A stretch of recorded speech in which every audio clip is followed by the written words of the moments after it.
Hi friends, எல்லோரும் எப்படி இருக்கீங்க? இது வரைக்கும் நம்ம என்ன பார்த்துருந்தோம் அப்படின்னா, ஹீரோயின் வந்து ஹீரோவை தப்பாக டிரைவர்னு நினச்சிட்டு அவங்க கூட வேலைக்கெலாம் கூப்பிட்டு போயிருப்பாங்க. அதுக்கப்புறம் என்ன நடக்குதுங்கிறத வாங்க நம்ம இப்போ பார்ப்போம். ஹீரோவும் ஹீரோயினும் சேர்ந்து சூப்பராகவே அவங்களோட ஜாபை முடிச்சிடுறாங்க. ஹீரோயின் வந்து ஹீரோவை பார்த்து ரொம்பவே பாராட்டுறா. பரவாயில்லையே, நீ நிறைய லாங்குவேஜ் தெரிஞ்சு வச்சிருக்கியப்பா அப்படின்னு சொல்லிட்டு இருக்கா. ஹீரோவும் தேங்க்யூ சொல்லிட்டு இருக்கையில அந்த மேனேஜர் வந்து துட்டு கொடுக்கான். ஹீரோயின் வந்து 1600 யான் சொல்லி தானே பேசியிருப்பாங்க. ஆனால் அவன் வந்து 800 யான் மட்டும் தான் கொடுக்கான். அதை பார்த்த ஹீரோயின், நீங்கள் வந்து தப்பாக கொடுத்துருக்கீங்க ஏன்னு சொல்லி கேட்டதுக்கு, நீங்களாம் சாதாரண ஸ்டூடெண்ட்ஸ், உங்களுக்குலாம் இதுவே பெரிய அமௌண்ட்டு தான், 200 யான் தான் கொடுக்கணும், ஆனால் நான் 800 யான் கொடுத்துருக்கான், போதாதா அப்படின்னு சொல்லிட்டு அவன் போப்பாங்க. ஆனால் ஹீரோயின் கையை பிடிச்சி இழுத்து இந்த மாதிரிலாம் செய்யக்கூடாது அப்படின்னு சொல்கிறாங்க. ஹீரோவும் சும்மா இல்லாமல், உங்கள் கம்பெனி ரொம்பவே பெரிய கம்பெனி, நீங்கள் வந்து உங்கள் வேர்ட்ஸை கரெக்டாக பேசுங்க அப்படின்னு சொல்கிறான். ஆனால் அவன் கேட்காம ஹீரோயினை பிடிச்சி தள்ளி விட்டுறான். உடனே ஹீரோக்கோ வந்து மேனேஜரை பிடிச்சி அடிச்சிட்டு இருக்கான். ஹீரோயின் வந்து சண்டையை தடுத்துட்டு இருக்காங்க. அப்போ வந்து அந்த கம்பெனியோட டேரக்டர் வந்துடுறாங்க. உடனே ஹீரோயின் இந்த மாதிரி அவன் சம்பளம் ரொம்பவே கம்மியாக தரான்னா உடனே டேரக்டர் வந்து அந்த மேனேஜரை திட்டி மீதி சம்பளத்தையும் கொடுக்க வைக்காரு. ஹீரோயின் வந்து ஹீரோக்குள்ள ஷேரை கொடுத்துட்றா. ஹீரோ வாங்கிக்கிறான். என்ன சொல்ல முடியும்? ஹீரோயினே சொல்கிறான், இந்த சம்பளத்தை வச்சு ஃபேமிலியை நீ நல்லா பார்த்துக்கோ. ஹீரோயினை பொறுத்த வரைக்கும் ஹீரோ கல்யாணம் முடிஞ்சிட்டு பிள்ளை வேற இருக்குன்னு சொல்லி நினச்சிட்டு தான் பேசிட்டு வர்றாங்க. அதுக்கப்புறம் ஹீரோயினே சொல்கிறாங்க, எப்பா டிரான்ஸ்லேட்டர் ஜாப் வந்து ஈஸியாக இருக்கும்லாம் நினச்சேன், இவ்வளோ கஷ்டமாக இருக்குது, சண்டைலாம் போட வேண்டியது இருக்கே அப்படின்னு சொல்லிட்டு இருக்கா. ஹீரோவும் ஹீரோயினும் ஒரு ஸ்டோன் பெஞ்சில் உட்காந்து பேசிகிட்டு இருக்கும்போது ஹீரோக்கு கையில் லைட்டாக அடிபட்டிருக்கு. உடனே ஹீரோயின் வந்து பேண்டேஜெல்லாம் ஒட்டி விட்டு ஹீரோக்கு அட்வைஸ் பண்ணிகிட்டு இருக்கா. நாம் வந்து தேவையில்லாமல் சண்டையெல்லாம் போடக்கூடாது, ஃபஸ்ட்டு நம்மளோட ஃபேஷியல் எக்ஸ்ப்ரெஷனை வச்சு தான் அவங்கள வந்து இமிட்டேட் பண்ணணும், அவங்கள வந்து டார்ச்சர் பண்ணுற மாதிரி செய்யணும் அப்படின்னு சொல்லி மூஞ்சில் ஒரு ரியாக்ஷன் கொடுப்பா. எப்பா பார்க்க முடியல.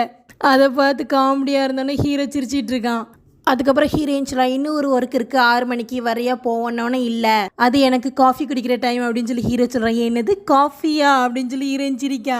ஏன் அப்படின்னு சொல்லி கேட்டதுக்கு, நம்மளே வந்து ஒரு லோ கிளாஸ் பீப்புள்ஸ், நமக்குலாம் காஃபி குடிக்கலாம் உனக்கு டைம் இருக்காடா, அதுக்கெல்லாம் எவ்வளோ செலவாகும், நீ என்ன நினச்சிட்டு இருக்க, இப்போ தான் உனக்கு துட்டு கிடச்சிருக்கு, உடனடியாக அதை நீ செலவழிக்கணும்னு நினச்சிடுறிய அப்படின்னு சொல்கிறா. அதுக்கு ஹீரோ, சரி நான் செலவழிக்கல, சரி நம்ம டாக்ஸி பிடிச்சி போவோம்னு சொல்கிறான். என்னப்பா நீ இப்படி அநியாயத்துக்கு செலவழிக்கிறே, வா இங்கே தான் பஸ் ஸ்டேஷன் இருக்குது, பஸ்ஸில் போவோன்னு சொல்லி பஸ்லேயும் கூப்பிட்டு போகிறா.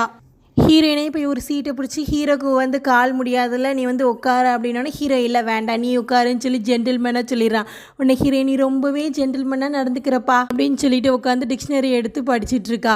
ஹீரோ எதுக்குன்னு கேட்டவொன்னே, நமக்கு நம்மளை மாதிரி டிரான்ஸ்லேட்டர்ஸ்லாம் வந்து கிடைக்கிற நேரத்துலலாம் மீனிங்கை படித்து வச்சுக்கணும், அதை வந்து நமக்கு ரொம்பவே யூஸ்ஃபுல்லாக இருக்கும், நீயும் அந்த மாதிரி செய்ய அப்படின்னு சொல்கிறா. 2 பேரும் பஸ்ஸை விட்டு இறங்கினோடனே ஹீரோவே வந்து, நம்ம 2 பேரும் போய் ரெஸ்டாரண்ட்டில் சாப்பிடுவோமா அப்படின்னோடனே ஹீரோயின் சொல்கிறா, வேண்டாம் ரொம்ப செலவாகும் அப்படின்னா, இல்லை வேண்டாம், நான் வந்து சின்ன ரெஸ்டாரண்ட்டாக உன்னை கூப்பிட்டு போகிறேன், கொஞ்சம் தான் செலவழியும், நான் உனக்கு ட்ரீட் வைக்கேன் அப்படின்னு சொல்லி ஹீரோ கூப்பிட்டதை நம்பி ஹீரோயினும் போய் சாப்பிட போகிறாங்க. ஹீரோயினையே ஹீரோ வந்து ஆர்டர் பண்ண சொல்கிறான். ஆனால் ஹீரோயின் எதனால ஆர்டர் பண்ண, நான் சாப்பிட்டுக்குருவேன் அப்படின்னு சொன்னோன்னா ஹீரோவே வந்து ஆர்டர் பண்ணிடுறான். ஹீரோயினும் சூப்பராக இருக்குது அப்படின்னு சொல்லி நல்லா சாப்பிட்றா. அப்புறம் வந்து பில்லை கொண்டு வந்தோன்னா அது வந்து 1800 யானா இருக்குது. உடனே வெயிட்ரஸை கூப்பிட்டு ஹீரோயின் சொல்கிறாங்க, மேடம் நீங்கள் வந்து ஒரு 0 எக்ஸ்ட்ரா போட்டிங்க, அது 180 தானே அப்படின்னு சொன்னோடனே, இல்லை மேடம் 1800 தான் அப்படின்னோடனே, என்னது இப்படி சொல்கிறீங்களே அப்படின்னு சொல்லி ஹீரோயின் சாக்காய் உட்கார்றா.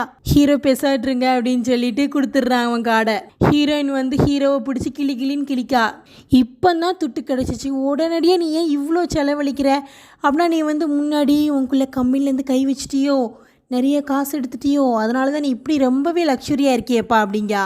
ஹீரோ, அப்படிலாம் ஒன்றும் இல்லை அப்படின்னு சொல்கிறான். ஹீரோயினுக்கு தான் மனசு ரொம்பவே கஷ்டமாக இருக்குது. என்னதுப்பா இவ்வளோ துட்டு செலவழிஞ்சிட்டே, சரி அப்படின்னு சொல்லி ஒரே ஒரு பீஸ் இருக்குது, இதெல்லாம் பேக் பண்ண சொல்லிகிட்டு இருக்கா. அதுக்கு ஹீரோ சொல்கிறா, அதில் தான் ஒன்றுமே இல்லையே அப்படின்னோடனே, அதுக்கு ஹீரோயின் தான் இருக்குல்ல, இதுதான் மிச்சம் மீதி, இதெல்லாம் பேக் பண்ணி வீட்டுக்கு எடுத்துகிட்டு போய் சாப்பிட்டுக்கலாம், ஏன் வீணாக்கணும் அப்படின்னு சொல்லிட்டு இருக்கா. ஹீரோயினும் சாப்பிட்டு முடிச்சு வெளில வந்தோடனே ஹீரோயின் சொல்ல, நான் பஸ் பிடிச்சி வெளில போய்க்கிறேன், நீனும் வந்து உன் வீட்டுக்கு போய்க்கோ, எனக்கு இன்னும் 6 மணிக்கு ஒரு வேலை இருக்குது அப்படின்னோடனே ஹீரோ கேட்க, எதனால் நீ இவ்வளோ உழைக்க, என்ன உன்னை, நான் இங்கே தனியாக தான் இருக்கேன், எனக்கு கொஞ்சம் மணி தேவைப்படும், எனக்கு ஒரு தம்பி இருக்கான், அவனுக்கு யூனிவர்சிட்டி ஃபீஸ்லாம் நான் தான் கேட்டணும், அதனால தான் எனக்கு மணி தேவைப்படுது அப்படின்னு சொல்கிறது கேட்ட ஹீரோவும், ஹீரோவோட துட்டு இருக்குல்ல அதை எடுத்து ஹீரோயின்ட்ட கொடுக்க, நீ வச்சுக்கோன்னு. ஹீரோயின், வேண்டாம் இந்த துட்டு வந்து உன்னோடது, உன்னுடைய ஃபேமிலியோடது, எனக்கு வேண்டாம், நீ வந்து இந்த பார்ட் டைம் ஜாபோடு நிறுத்திடாமல் இன்னும் நிறைய நல்ல வேலையெல்லாம் தேடி வந்து உன் ஃபேமிலியை நல்லா காப்பாற்ற நான் போயிட்டு வரேன் அப்படின்னு சொல்லி பஸ் ஏறி டாடா காமிச்சிட்டு போயிடுறாங்க. ஹீரோக்கு பாவம் கால் ரொம்பவே வலிக்கு, இன்னைக்கு என்ன ரொம்ப அலைஞ்சிட்டான் பார்த்தீங்களா. உடனே வந்து கார் டிரைவரை கூப்பிட்டு போகிறான். அதுக்கப்புறம் இந்த சைடு காஃபி ஷாப் தான் காமிக்காங்க. ஹீரோயின் வந்து ஒர்க் பண்ணிட்டு இருக்கும்போது அந்த பொண்ணு இருக்குல்ல வெண்ணு, என்ன அவள் வந்து சிரிச்சு சிரிச்சு வேலை பார்த்துட்டு இருக்கா. உடனே ஹீரோயின் எதனாலையும் எப்படி சிரிச்சு சிரிச்சு வேலை பார்க்கா அப்படின்னு சொல்லி அந்த ஃப்ரெண்டுகிட்ட கேட்டவுடனே டாங் சொல்கிறான். அதுவா அந்த அவளோட லவ்வர் வந்திருக்கான் பாரு, அதனாலதான் அவள் இவ்வளோ சந்தோஷமா இருக்காப்பா அப்படின்னு சொன்ன உடனே ஹீரோயின் யாருடா அவன் அப்படின்னு சொல்லி இன்னைக்காவது பார்த்துருன்னு சொல்லிட்டு போறா. அவன் பார்த்து ஹீரோக்கு வந்து காஃபி தீந்துருது. உடனே ஹீரோயினே வந்து காஃபியை கொண்டு போய் கொடுக்கலான்னு சொல்லிட்டு போய் பார்க்கலான்னு பார்த்தா ஹீரோ கையில் காலைல ஹீரோயின் ஒட்டி விட்டுருப்பாள். அந்த ஸ்டிக்கரை பார்த்துறா. என்னடா அப்படின்னு சொல்லி ஃபேஸை பார்த்தா ஹீரோவை பார்த்து அதிர்ச்சியில் காஃபியை வந்து லேப்டாப்பில் கொட்டி விட்டுறா. அவளே சாரின்னு சொல்லி துடைக்கிறா. உடனே அந்த வெண் பொண்ணுக்கு கோவம் வந்துட்டு நீ ஏன் இப்படி செஞ்ச அப்படின்னு சொல்லி ஹீரோயினை பிடிச்சி திட்டுறா. ஹீரோயினை தெரியாமல் செஞ்சுட்டேன் மன்னிச்சிருங்க அப்படின்னு சொல்லி கேட்டிருக்கா. சரி நீங்கள் போய் வேற வேலையை பாருங்க நான் பார்த்துக்கிறேன்னு சொல்லிட்டு ஹீரோட்ட வந்து அவன் மன்னிப்பு கேட்கா. அதுக்கு ஹீரோ இல்லை நான் தெரியாமல் அவன் வந்து தட்டி விட்டுட்டேன், என்னால் தான் வந்து இதாயிடுச்சு, அவங்க மேலாம் எந்த தப்பு இல்லை அப்படின்னு சொல்லி ஹீரோயினை இப்போவும் காப்பாற்றி தான் விடுறான். அதுக்கு அவ சொல்கிறா ஐயோ லேப்டாப் அப்பா போச்சு, அதெல்லாம் பிரச்சனை இல்லை நானே பார்த்துக்கிறேன் அப்படின்னு சொல்லிட்டு ஹீரோ கிளம்பி போகிறான். உடனே ஹீரோயின் ஹீரோ பின்னாடியே போய் சாரி தெரியாமல் பண்ணிட்டேன், நான் வந்து உன்னோட லேப்டாப் உடைச்சதுனால உனக்கு அந்த மணியை தந்துடுறேன், நீ தப்பாக நினச்சிக்கிறத அப்படின்னு உடனே ஹீரோ சொல்கிறான். வேண்டாம் நீ எனக்கு நிறையாவே நீ காலேருந்து ஹெல்ப் பண்ணிட்ட, அதனால வேண்டாம் நானே பார்த்துக்கிறேன் அப்படின்னு சொல்லிட்டு போயிடுறான். இந்த சைடு காஃபி ஷாப்புக்குள்ளே வந்து டாங்கும் வெண்ணும் இருக்காங்கல்ல. ஹீரோயினை பிடிச்சி திட்டுறாங்க. நீ வந்து அவன் மேலே இன்ட்ரெஸ்டடாக தான் இருக்க, அதனால தான் நீ அவன் மேலே வேணுக்குனே ஹேண்ட்ஸமாக பார்த்து கொட்டிட்டேன் அப்படின்னு சொல்லி அவள் சொல்கிறா. அதுக்கு வந்து ஹீரோயின் இல்லை நான்லாம் அவன் மேலே இன்ட்ரெஸ்டடாலாம் இல்லை, நான் தெரியாமல் தான் கொட்டிட்டேன் அப்படிங்கிறவனே அதுக்கு விட மாட்டேங்கா. ஹீரோயின் வந்து வென்ட்டு சொல்கிறா. அவன் வெறும் டிரைவர் தான், எனக்கு நல்லாவே தெரியும், பெரிய ரிச்லாம் கிடையாது அப்படின்னு சொல்கிறா. அதை கேட்ட வென் கோவப்படுறா. உனக்கு தெரியுமா அவன் எவ்வளோ பெரிய ஆளுன்னு எனக்கு தான் தெரியும் அப்படின்னு சொல்கிறா. ஹீரோயினும் அவக்குள்ள இதில் ஸ்டபனாக நிற்க, அவளும் அப்படி நிற்க. ரெண்டு பேரும் மாறி மாறி சண்டை பிடிட்டு அழைகிறாளுங்க. இந்த சைடு ஹீரோவோட கம்பெனியில் வந்து டிரைவர் வந்து ஹீரோக்கு வந்து நிறைய ரெட் கலரில் எக்ஸை கொடுத்துட்டு சொல்கிறான். இது எல்லாமே வந்து ப்ராஸ்பரிட்டி எல்லாத்துக்குமே கொடுக்கறது, நாங்கள் வந்து உங்களுக்கு ரொம்பவே நன்றி கடன் பட்டிருக்கோம், அதனால தான் என்னோட ஒய்ஃப் வந்து கொடுக்க சொன்னா, என்னோட பிள்ளைக்கு 1 வயசுலாம் ஆயிட்டு அப்படின்னு. 1 வயசு அதுக்குள்ளே ஆயிட்டா அப்படின்னு சொல்லி ஹீரோ ரொம்பவே ஆச்சரியப்படுறான். ஏன் நல்லா பார்த்துக்கோங்க அப்படின்னு சொல்லி ஹீரோ அட்வைஸ் பண்ணுறான். அவரும் என்னை நீங்கள் திரும்பி வேலைக்கு சேர்த்துக்கிறதுக்கு ரொம்பவே நன்றி அப்படின்னு சொல்லிட்டு இருக்காரு. ஹீரோவும் சரின்னு சொன்னவன அவர் கிளம்பி போவையில் பிரதர் வர்றாரு. பிரதர் வந்து ஹீரோவை பிடிச்சி திட்டிட்டு இருக்காரு. 20 மில்லியன் அசால்ட்டாக சொல்லிட்டு இருக்க, அதை கொடுக்க சொல்லிட்டு இருக்க அப்படின்னா இல்லை இது தேவைப்படுது அப்படின்னு சொல்லி ஹீரோ வந்து பிஸ்னஸ் மேட்டராக பேசிட்டு இருக்கானுங்க. ஈசா வந்து சைனாக்கு வந்துட்டா நம்ம போய் பார்ப்போம் அப்படின்னு சொல்லிட்டு இருக்கான் பிரதர். ஹீரோ வந்து நான் வரலன்னு தான் சொல்கிறான், ஆனால் கட்டாயப்படுத்தி கூட்டு போகிறான். இந்த சைடு ஹீரோயின் வந்து லேப்டாப் கம்பெனிக்கு போய் லேப்டாப் எவ்வளோன்னு சொல்லி விசாரிச்சுட்டு இருக்காங்க. 20,000 யான்னு சொல்கிறாங்க. சரி இதில் வந்து தண்ணி விழுந்துச்சுன்னா அதை சரி பண்ண எவ்வளோ ஆகுன்னா ஒன்று 2,000 யான்னு சொல்கிறாங்க. ஹீரோயின் அதை கேட்டு வச்சுட்டு வந்துடுறாங்க. ஹீரோயினுக்கு மேனேஜர் குணா தான் ஃபோன் பண்ணி கூப்பிட்ருக்கான். ஹீரோயின் வந்து முன்னாடி டிரான்ஸ்லேட்டராக ஒர்க் பண்ணாங்களே அதுக்குள்ளே காசை கொடுக்க, அந்த காசை அவன் ஹீரோயின்ட்டு கொடுத்தோன்னே ஹீரோயினும் வாங்கிக்கிறாங்க. அதுக்கப்புறம் குணாவே சொல்கிறான் நம்ம 2 பேரும் வந்து எப்போவும் ஒன்றாவே ஒர்க் பண்ணணும், நீங்கள் வந்து எப்போதும் நான் கூப்பிட்டாலும் வாங்க அப்படின்னா ஹீரோயின் சரின்னு சொல்லிட்டு சாப்பிட்டுட்டு இருக்காங்க. இந்த சைடு ஹீரோவும் ஹீரோவோட பிரதரும் வந்து அந்த லீசாங்கிற மேடத்தை போய் பார்க்க போயிருக்காங்க. அந்த மேடம் இவங்கள பார்த்தோன்னா எனக்கு வந்து கேலரி ஒர்க் பண்ணி தரணும், அவங்க எப்படிலாம் கேட்டிருக்காங்க அப்படின்னு சொல்லி விளக்குது. ஹீரோவும் எல்லாத்தையுமே செஞ்சு தரலாம் அப்படின்னு சொல்லிடுறான். அதுக்கப்புறம் அந்த 20 மில்லியன் யானை பற்றி பேசுகிறாங்க. ஆல்ரெடி இந்த லீசா வந்து இவங்கள்ட்ட வந்து வாங்கியிருக்கும் போல கடன் 20 மில்லியன் யான். அதை தான் திருப்பி கேட்காங்க. ஆனால் வந்து அது கொடுக்குற மாதிரி தெரியல. அது சொல்லுது நம்மலாம் சேர்ந்து தானே இந்த கம்பெனியை உருவாக்கணும், நீங்கள் என்ன திடீர்னு இப்படி கேட்கீங்க அப்படின்னு சொல்லி சொன்ன உடனே பிரதர் எவ்வளோ சமாளிக்கிறான். உடனே ஹீரோவும் சொல்லிடுறான் 20 மில்லியன் யான் எங்களுக்கு கொடுக்கணும் அப்படின்னு சொல்லி உங்களை தவிர வேறு யாருக்குமே தெரியாது, திடீர்னு அப்பல ஆக்சிடென்ட் நடந்தால் என்ன செய்ய முடியும் அப்படின்னு அந்த பொம்பளை முறைக்கு நீயா இப்படி சொல்லிட்ட அப்படின்னு சொல்லி முறைச்சிட்டு இருக்கு. அதுக்கப்புறம் ஹீரோவும் பிரதரும் வீட்டுக்கு வந்து பேசிட்டு இருக்காங்க. பிரதர் சொல்றாரு எப்படி அந்த பொம்பளை பத்தியா நம்மளோட துட்டையே ஆட்டையை போட பார்க்க, அவெல்லாம் தரமாட்டா, அவ தருவன் நீ வேற நம்பிட்டு இருக்கியோ அப்படின்னு சொல்லிட்டு இருக்கான். தாத்தாக்கே நியூஸ் போயிடுது. தாத்தாவே கால் பண்ணி என்ன அப்படின்னு சொல்லி கேட்காரு. இங்க இந்த மாதிரி லீசாட்ட வந்து துட்டு கேட்டதா சொல்றான், ஏன் அப்படி கேட்கீங்க, அவ்வளவா துட்டு இல்லாம நம்ம கம்பெனி ரன் ஆயிட்டு இருக்கு அப்படின்னு சொல்லி திட்டுறாரு. இதெல்லாம் வந்து பிரதரோட ஃபால்ட்டு தானே அப்படின்னு சொல்லி கேட்காரு. உடனே ஹீரோ இல்லை இதெல்லாம் என்னோட தான் அப்படின்னு சொல்லி ஏற்றுக்கிறான். அப்புறம் தாத்தாவே கூப்பிடுறாரு. நீ எப்பப்பா வீட்டுக்கு வர போகிறேன், உடம்பு வேற சரியில்லையே அப்படிங்காரு. உடனே ஹீரோ நான் வந்துடுறேன் அப்படின்னு சொல்கிறான். லீசாவோட ஆர்ட் கேலரி இருக்குல்ல, அப்போ அதை முடிச்சுட்டு வரேன் அப்படின்னு சொல்லிடுறான். பிரதர்கிட்ட வந்து ஹீரோ சொல்கிறான் எப்படி லீசா வந்து நம்மளோட மணியை தந்துடுவா, ஏன்னா அவளை நல்லவன்னு சொல்லி ப்ரூவ் பண்ணல, அதனால தந்துடுவா பாருன்ன உடனே பிரதர் என்னடா அப்படின்னு சொல்லி நம்பிக்கையில்லாமல் பேசிகிட்டு இருக்கான். ஒரு கால் வருது, அதில் அதே மாதிரி சொல்லிடுறாரு. லீசா வந்து இவங்களோட மணியை வந்து கொடுத்துட்றதா சொல்லிட்டா. பிரதரும் ஹீரோவும் ரொம்பவே சந்தோஷப்படுறாங்க.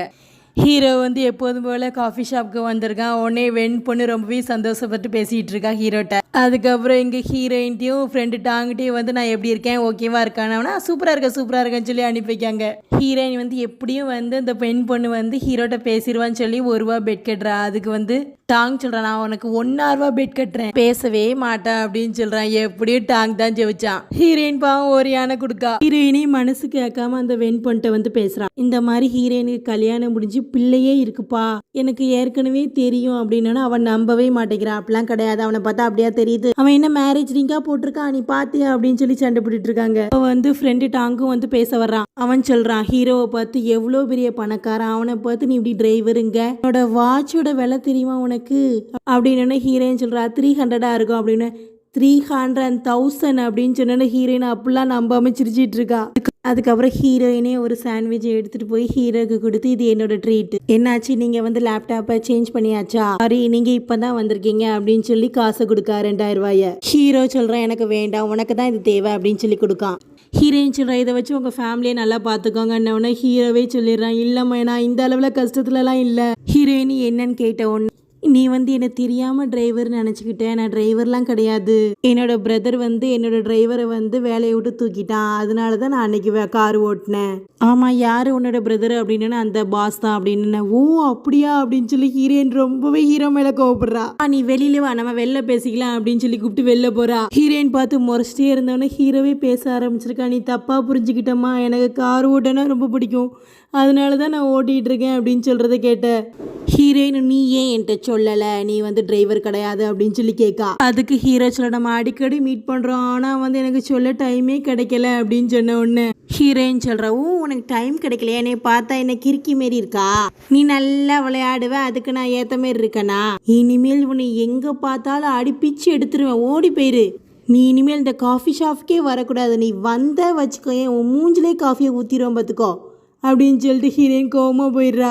இந்த மாதிரி ஹீரோ ஹீரோயின் பேசுறத ஒளிஞ்சு நின்று டாங்கும் வெண்ணும் பார்த்துட்டு இருக்காங்க. ஹீரோயின் பேசிட்டு வந்தவொடனே வெண்ணு ஓடி போய் ஹீரோயினை திட்டா, நீ எப்படி இப்படி கஸ்டமரை நடத்தலாம் அப்படின்னு சொல்லிட்டு இருக்கீல. ஹீரோயின் சொல்றா, எனக்கு நிறைய வேலை இருக்கு, நான் போய் டாய்லெட்டை கிளீன் பண்ண போறேன்னு சொல்லி கிளீன் பண்ணிட்டு இருக்கான். ஹீரோ பாவம் போல நின்றுட்டு இருக்கான். அதுக்கப்புறம் ஹீரோயினோட ஃப்ரெண்டு டாங் இருக்காமல, அவன் வந்து ஹீரோ கொடுத்ததா சொல்லி ஹீரோயின்ட்ட கவரை கொடுத்துட்டு போறான். ஹீரோயின் திறந்து பார்க்கும்போது அவன் எட்டி பார்த்துட்டு இருக்கான். நீ ஓடி போயிரு அப்படின்னு சொல்லிட்டு ஹீரோயின் பார்க்கல. ஹீரோ வந்து சாரி கேட்டு எழுதி துட்டியும் கொடுத்துருக்கான்.